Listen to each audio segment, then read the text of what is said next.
Leo Tolstoy says, everyone thinks of changing the world, but no one thinks of changing himself.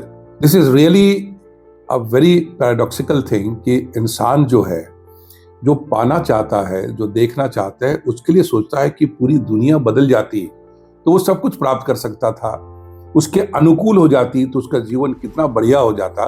क्योंकि जो भी समस्या आ रही है किसी के जीवन में, इंसान सोचता है कि सारी समस्या मेरे कारण से नहीं, ये परिस्थितियां ऐसी हैं इसके कारण से हो रहा है। शायद मेरा जन्म सही जगह पे नहीं हुआ, शायद सही इलाके में मैं नहीं रहा, सही कंट्री में मैं नहीं आया हूँ, या कहिए कि उसमें सुविधाएं नहीं है। 50 चीज़ों पर उसका ध्यान जाता है कि जो भी कमी मेरे लाइफ में है, सक्सेस नहीं मिल रहा, हैप्पीनेस नहीं है, मेंटल पीस नहीं है, मुझे अप्रिशिएशन नहीं मिल रहा, उसके जिम्मेवार मैं नहीं दूसरे लोग हैं।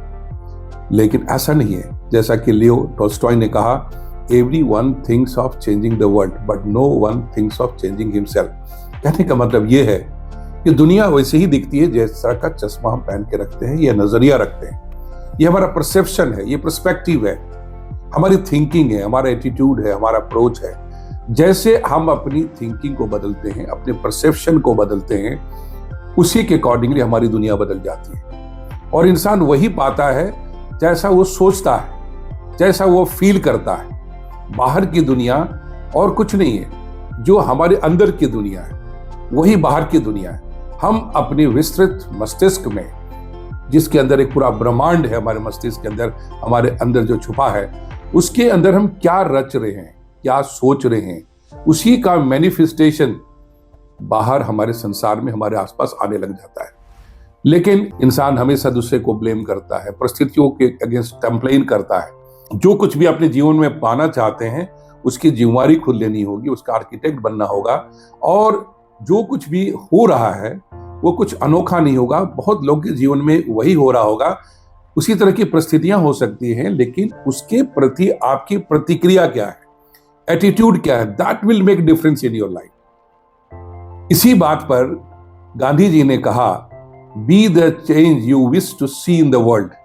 जो आप दुनिया में देखना चाहते हैं, अपने अराउंड, अपनी परिस्थितियों को जो बदलना चाहते हैं, लोगों के जो पर्सपेक्टिव को आपके बारे में जो बदलना चाहते हैं, उसके लिए सबसे पहले ऑनेस्टली अपने अंदर काम करने की जरूरत है। गांधी जी ने अपने इस स्टेटमेंट के द्वारा कि be the change you wish to see in the world, ये साबित किया कि जो कुछ भी वो करते थे, सबसे पहले उस चीज को अपने ऊपर लागू करके देखते थे। इसको इस बात से समझा जा सकता है कि एक बार उनसे एक महिला अपने पुत्र के साथ मिलने आई और उसने कहा कि महात्मा, मेरा बेटा बहुत गुड़ खाता है, प्लीज इसको सिखाइए कि कैसे छोड़ दे। गांधी जी ने उसका कोई जवाब ना देकर कि कैसे छोड़ेगा, उन्होंने कहा कि माता आप अगले वीक आना। फिर अगले वीक फिर महिला आई, फिर उन्होंने कहा अगले वीक आना। इस प्रकार से 3 हफ्ते गुजर गए। तब उन्होंने कहा आओ अब हम बताते हैं कि कैसे लड़का तुम्हारा गुड़ छोड़ सकता है।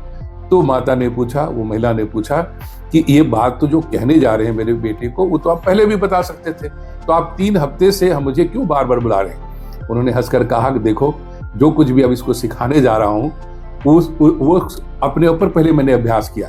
क्योंकि जब तुम पहली बार मिली थी तब मैं खुद गुड़ खाता था, बहुत ज्यादा खाता था, मैं खुद नहीं जानता था कि कैसे छोड़, जानता था कि इससे मेरे दांत को नुकसान हो रहे, लेकिन मैं छोड़ नहीं पाता था। दूसरी बार आई तब भी हम बहुत ज्यादा सीख नहीं पाए थे, और जब अब फाइनली तुम आई हो तब मैंने सीख लिया है, अपने ऊपर नियंत्रण कर लिया है, और अब मॉरली, साइकोलॉजिकली, एथिकली मैं अब रेडी हूँ तुम्हारे बच्चे को काउंसिल करने के लिए।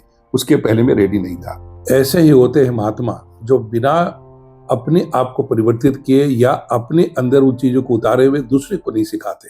Don't forget to like, share and subscribe to our channel and press the bell icon to never miss an update.